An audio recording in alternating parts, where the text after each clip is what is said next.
Hi everyone, it's EngS. Today we are talking about chapter 12 of And Then There Were None. In chapter 12, the novel takes another really important step. At this point, the pattern is no longer something people can half ignore or explain away. It starts to feel much more visible, much more deliberate, and much harder to deny. And that changes the mood of the chapter. The fear here is not just about what has happened. It is also about the growing sense that someone is moving ahead of everyone else.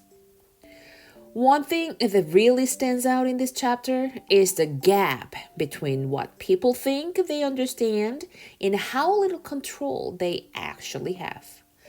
The group talks, reacts, and tries to make sense of things, but every attempt to regain order seems to show just how vulnerable they really are. That is what makes this chapter feel so tense. People want explanation. They want structure. They want some way to protect themselves. But the more they try to create safety, the more fragile that safety begins to feel. Another key part of chapter 12 is the way order itself starts to change. The group begins trying to control danger more directly. They want rules, they want precautions, they want to gather things, check things, and manage risk. On the surface, that sounds reasonable, but emotionally, it does something very different.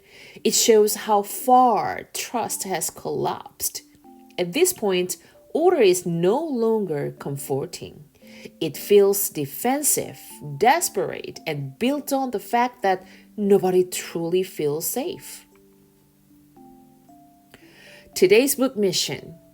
First, when people try to create order in the middle of fear, does that make you feel more secure, or does it reveal how powerless they really are and why? Second, in this chapter, what stays with you more, the fear of danger itself or the fear that someone is always one step ahead?